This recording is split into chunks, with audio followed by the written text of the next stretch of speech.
નમસ્કાર મિત્રો, વેણુ ઘીના સહયોગથી જે અમને સેવાનો લાભ મળ્યો છે એનો પ્રથમ વિડીયો આજે એક એવી દીકરી ને એવો દીકરો જે ભણે છે, જેમના પપ્પા નથી, એ દીકરીનું એક ઓપરેશન કરાવવું પડે એમ છે. એમના મમ્મી પોતે કામ કરી અને એમનું ઘર ચલાવે છે.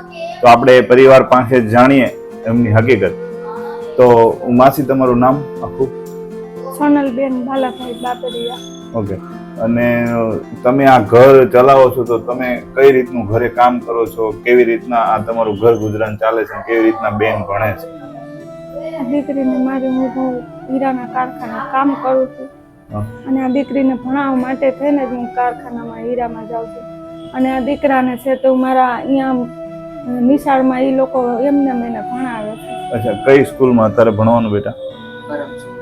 અચ્છા, પરમસુખ ગુરુકુલમાં કેટલામું ધોરણ ભણે? 9મું ધોરણ ભણે છે ને એમની ફી લેતા નથી સ્કૂલ વાળા. ખૂબ સારી વાત કહેવાય કે એ વિદ્યાર્થીની ફી આ સ્કૂલ પરમસુખ ગુરુકુલ સુરતમાં આવ્યું છે, એ લોકો લેતા નથી. પણ બેન, અત્યારે મેઘા તું ભણે છે તો તું કેટલું તારે ભણવાનું બાકી છે ને અત્યારે તું શું ભણે છે? હું બેચલર ફાર્મસીમાં ભણું છું. અત્યારે હું 3rd યરમાં છું અને મારે હજી 2 વર્ષ ભણવાનું હજી મારે બાકી છે. અને મારે એમાં 2 વર્ષ ભણીને પછી મારે એમાં આગળમાં મારે નોકરી અને એવી રીતે ચાલી છે. અચ્છા, તો 2 વર્ષ હજી બાકી છે. એની અંદાજિત એક સેમેસ્ટરની કે એની ફી કેટલી થતી હશે? એમાં મારે ફી થાય છે 44,000 આસપાસ.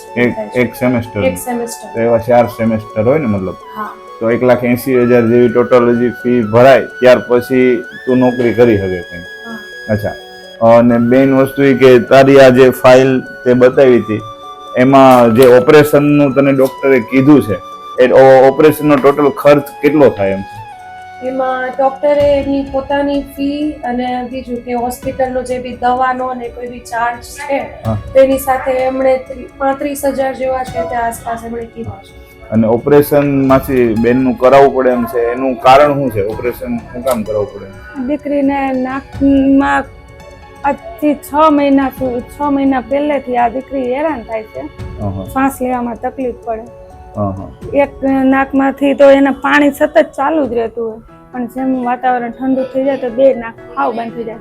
ક્યારેક તો શ્વાસે ન લઈએ. મિત્રો, તો તમે પણ જાણી શકતા હશો કે જે વિદ્યાર્થી ભણતા હોય અને એમને સતત વાંચવાનું ને લખવાનું થતું હોય, તો આ દીકરીને પણ વાંચવા લખવાનું થતું હોય, એમને ત્યાં ટ્યુશન જવાનું થતું હોય, એ જ્યાં સ્કૂલે કોલેજમાં જતી હોય ત્યાં થતું હોય, અને એક ધારું જો એમના મમ્મી કહે છે એ રીતની તકલીફ હોય તો આ તકલીફ મોટી કહેવાય. અને ભણવા માટે મેઇન વસ્તુ છે કે પોતાનું સ્વાસ્થ્ય સારું હોય તો ભણી શકે. તો બેનનું ઓપરેશન વિડીયો બનાવવાનો હતો, એ પહેલા ફોન દ્વારા તો મને ટેલિફોનિક માહિતી મળી ગઈ હતી, છતાં પણ આપ સર્વને માલુમ થાય એ માટેથી આ બેનના મોઢેથી બોલાવવામાં આવ્યું છે. અને જે આપણા વેણુ ઘીના દાતાશ્રી છે એમના તરફથી એમણે કીધેલું છે કે દીકરીનું પહેલા આપણે ઓપરેશન કરાવીએ. આપણે તો જે પહેલા ફી નો પર્પઝ છે કે જે પહેલા ફી આપીએ અને એ લોકો ભણવામાં આગળ વધે. 1 વર્ષની ફી વેણુ ઘી તરફથી આપવાની હતી, પણ દીકરીને અત્યારે મેઇન જરૂર છે ઓપરેશનની. ઓપરેશન થઈ જશે તો એ ભણવામાં ધ્યાન આપી શકશે. એટલે એમણે કહી જ દીધું છે કે તમે વિડીયો બનાવીને પછી જે સારા ડોક્ટરની જરૂરિયાત હોય તો પૂછી અને 2 થી 3 દિવસમાં બેનનું ઓપરેશન કરાવી લ્યો. અને એનો જે પણ કંઈ ખર્ચ થશે એ વેણુ ઘી તરફથી સંપૂર્ણ ખર્ચ આપવામાં આવશે. અને બેનનું ઓપરેશન થયા પછી પણ આપણે એક સરસ મજાનો વિડીયો મૂકીશું અને એ વિડીયોમાં તમે એમની જે કંઈ ઓપરેશન કર્યું છે એમની ફી રકમ કેટલું છે આપણે દર્શાવીશું.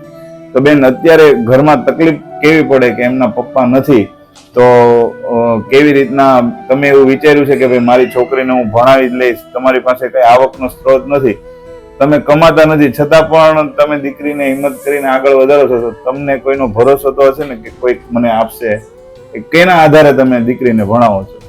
મારી દીકરીને એક તો તમારા ભવાની ગ્રુપ તરફનો આધાર છે અને એક છે તમારા 2 કાંડાના આધારે અને એક ઠાકોરજી ભગવાન નારાયણના આધારે છે.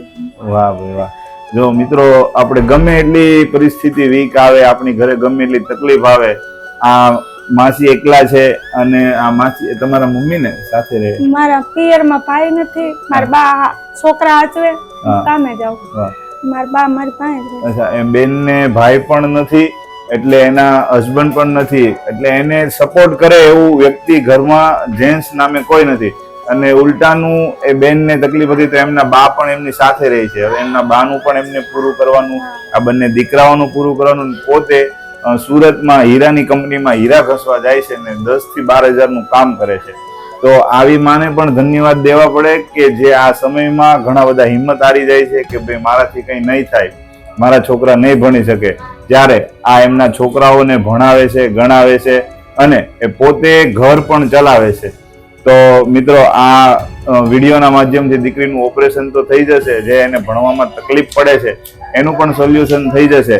પણ આ દીકરીને જો ફી ભરવામાં મદદ થાય તો આપ સર્વને વિનંતી કે આવતા વર્ષ માટે આ દીકરીને ફી ભરવામાં મદદ કરશો. વિડીયોમાં નીચે નંબર આપેલો છે, દીકરીનો પણ નંબર છે અને અમારી સંસ્થાનો પણ નંબર છે.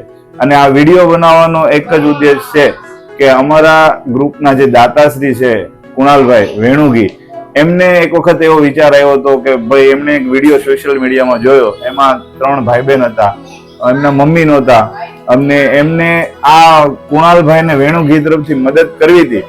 એ છોકરી છોકરાઓનો સંપર્ક કરવાની મહેનત કરી, ઘણા બધા લોકોને પૂછ્યું પણ એમનો કોન્ટેક્ટ નંબર ન મળ્યો. એટલે એમને એવો વિચાર આવ્યો કે આપણે આ વિડીયો બનાવીએ, વિડીયોના માધ્યમથી આ કોઈને આપણે લાભ આપીશું તો બીજા લોકોને પણ ખબર પડશે કે આવી સેવા કોઈ લોકો કરે છે. જેથી કરીને આ વિડીયો બનાવવામાં આવ્યો છે. તો આ વિડીયોના માધ્યમથી તમારા કોઈ સગા સંબંધીમાં જે આવી તકલીફમાં હોય અને ભણવામાં હોશિયાર હોય અને આગળ પડતા જવા માંગતા હોય અને ફીના હિસાબે ન ભણી શકતા હોય તો જરૂર ને જરૂર અમારી સંસ્થાનો કોન્ટેક્ટ કરજો. બનતી સહયોગ અમે કરીશું. જય માતાજી.